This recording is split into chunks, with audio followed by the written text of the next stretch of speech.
Welcome to another episode of the YouSchool Podcast. I am your host, Scott Schimmel. And the way we're doing this is every week we have a new episode. One week we cover what we're calling the critical questions about life. These questions that you have to be able to answer in order to put together the three pillars of a meaningful life: your identity, your purpose, and belonging. And then the next week, which is this episode, we bring on a guest, a friend of mine, typically doing something pretty unique and cool in the world, and ask them that question.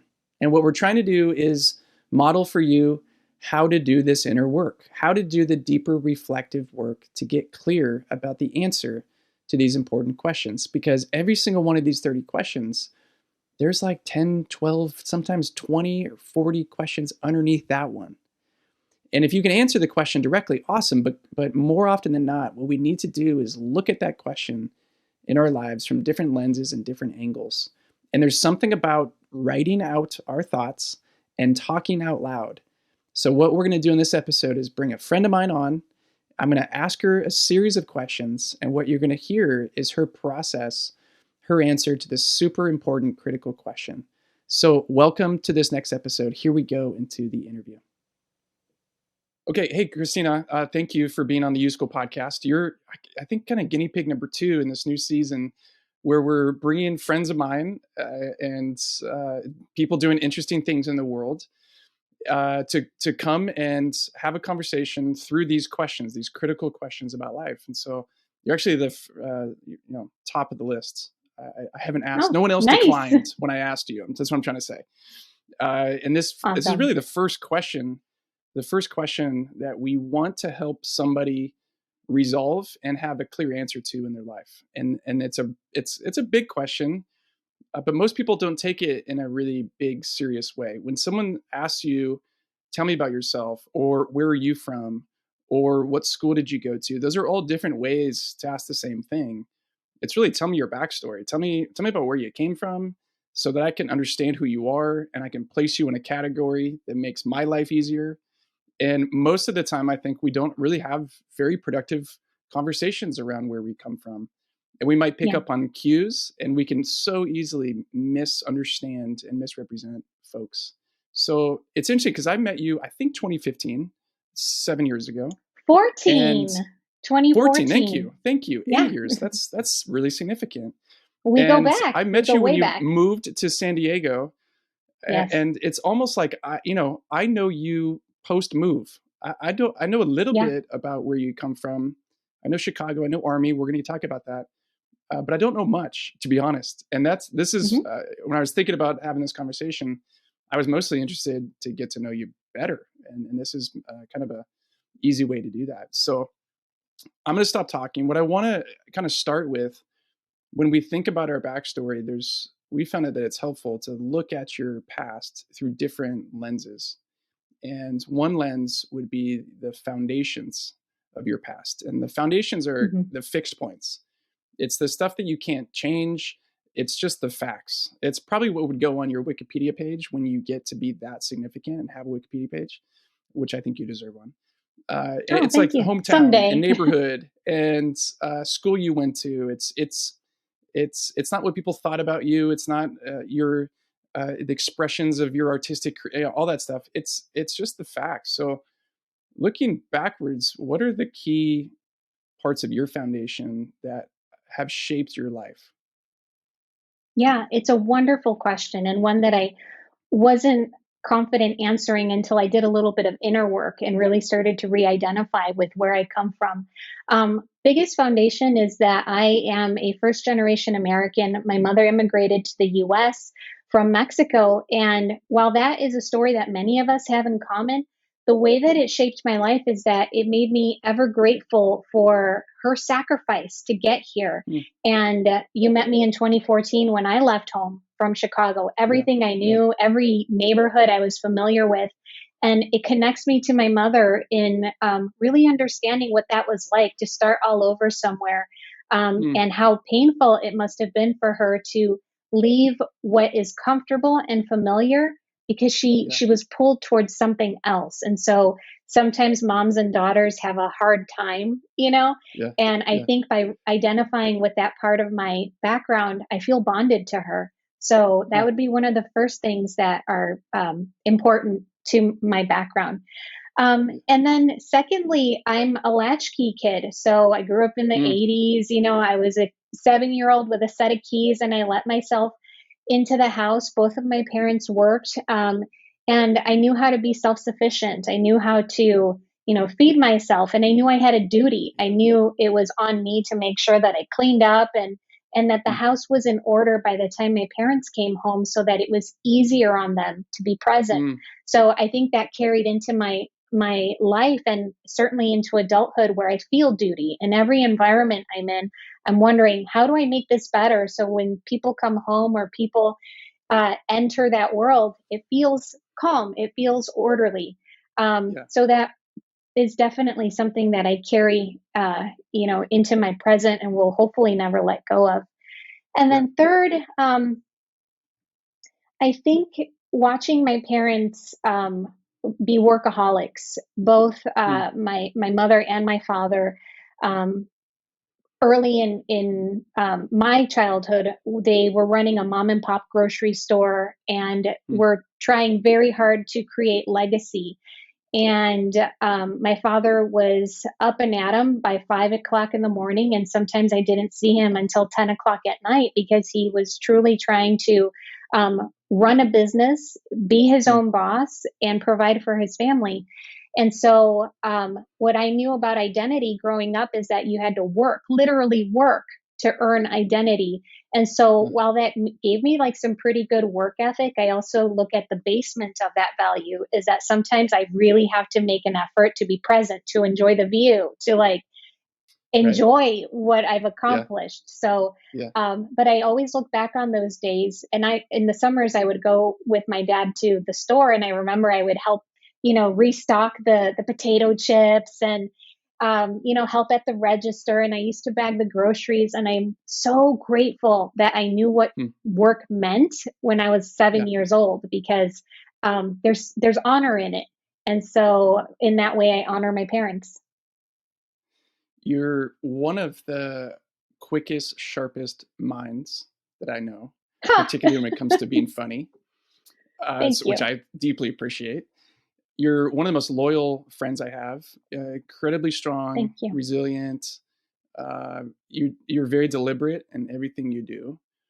If we could get to know like 14-year-old you, looking at your past, like what parts of you then are still true and what parts of you kind of let go of? I'm trying to get to know the character of who you were back in teenage Yeah, years. that's a really cool question because 14-year-old me was running around, with her Doc Marten boots and the flannel wrapped around my waist, and I was listening to Nice. grungy Seattle rock and Yeah, yeah. roll, Nirvana. Yeah. Soundgarden, Nirvana, all of that stuff. And I was really punk rock about everything, not just the way I looked, but Mm, the way I approached, my life and my future. I was super anti-establishment. I was pretty snarky. And I think most people knew me for having, a little bit of moxie. yeah. And over time, I I I stopped being her. I stopped Mm, wanting her, and I started to think of ways that I could be more like the successful people that were around me, successful people in corporate America, successful mm, people in nonprofit, successful people in politics or on television. yeah. And it isn't until now, again, after I did, some significant inner work, that I feel a lot like I did when I was 14. Huh. Um, yeah, I feel That's like I cool. honor, the kid that I used to be that was really confident in her identity. Yeah. But it was in doing a little bit of backstory and going back in time and Yeah. going, what was so bad about that? I was Yeah. very free and very bonded, to my identity and my purpose when I was just walking around in combat boots, listening to, Right. rock and roll. And so I brought her Right. back a little bit. Yeah. Yeah. That's cool. There are moments in our past that have profound influence on us, sometimes for better, sometimes for worse. Are there a couple that stick out to you that you carry with you still? I am still, um, in my core, a bit of a soldier, a bit of a dutiful soldier. So I joined the military when I was 17 years old. Ironically Really? enough, You could do that? when you with your parents' signature. So this anti-establishment punk rocker decided to join the military.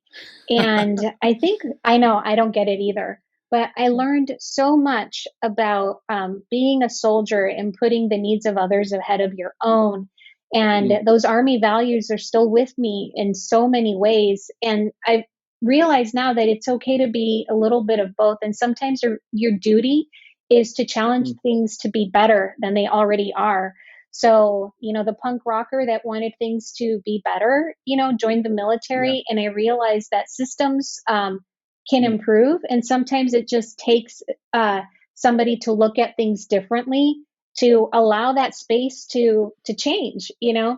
So I'm still a soldier, and I still, I default to leaders.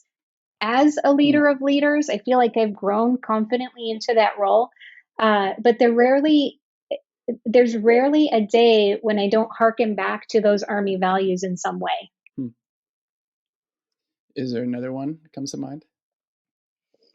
Uh, Relocating to San Diego, like Huh.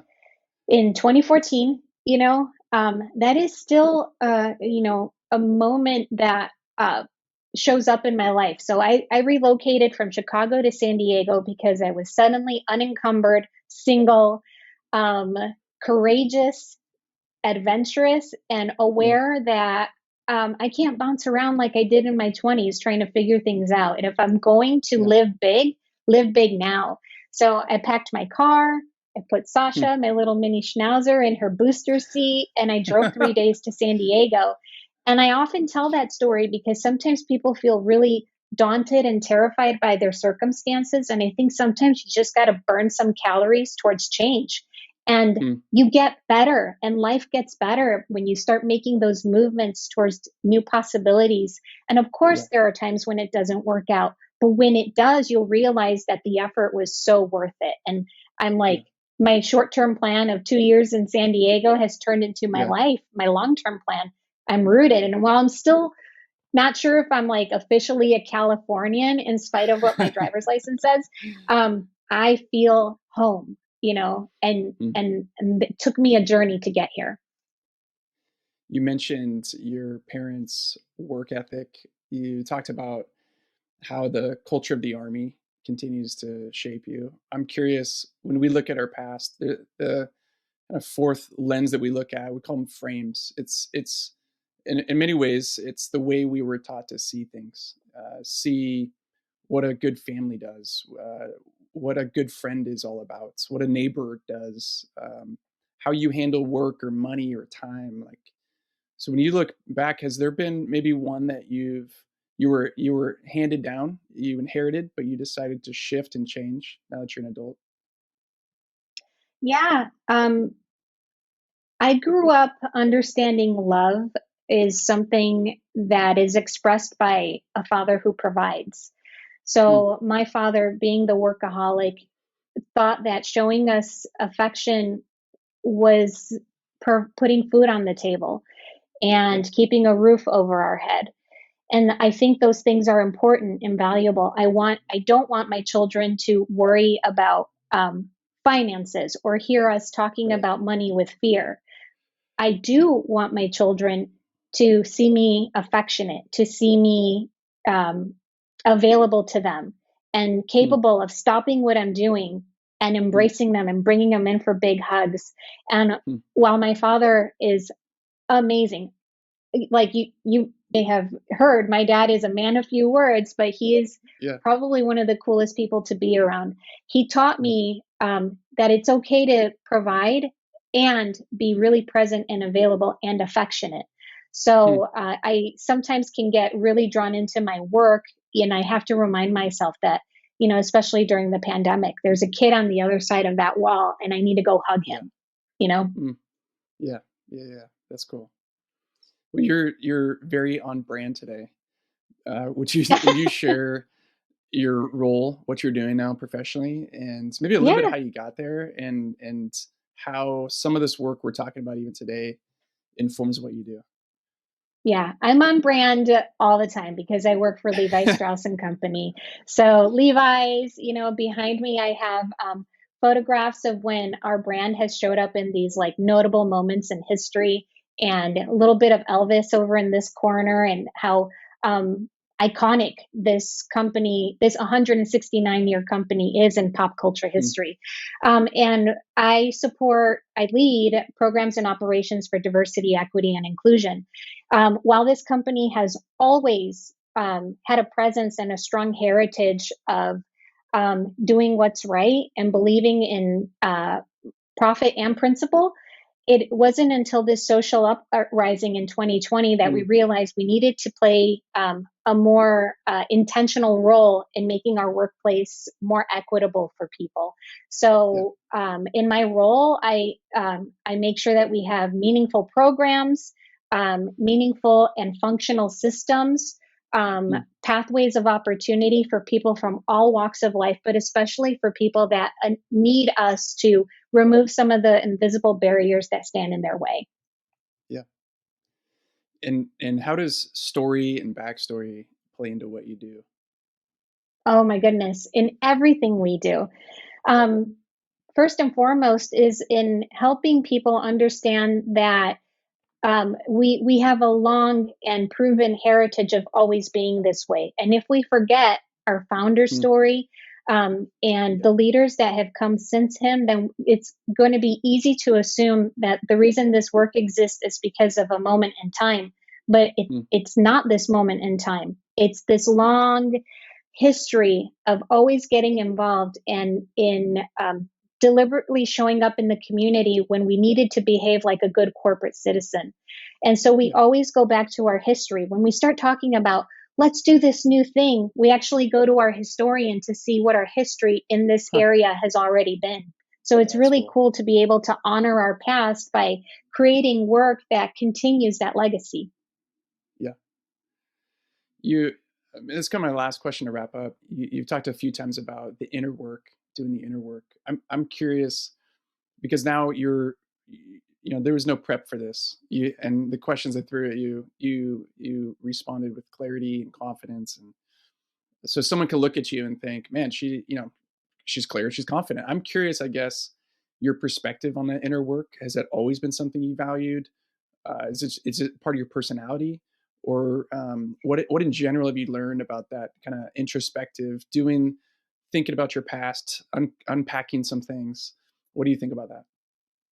Yeah, I think about that. There was a long stretch in my life where I adapted to my environments. I adapted to the people around me, to the cultures I was in, and I denied my backstory. I denied that person that was raised by, a grocer father and a hairdresser mother, this first generation American, this Chicagoan.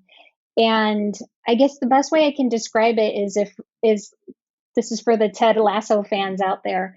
You see this person that has it all together, right? Coach Lasso, he's got like those quick speeches, those bring it in for a big hug moments, and everybody loves Coach Lasso or appreciates Coach Lasso. But when we see him struggle, it's when he's denying that part of his past that he hasn't let out yet, that he hasn't told and shared yet or healed from yet.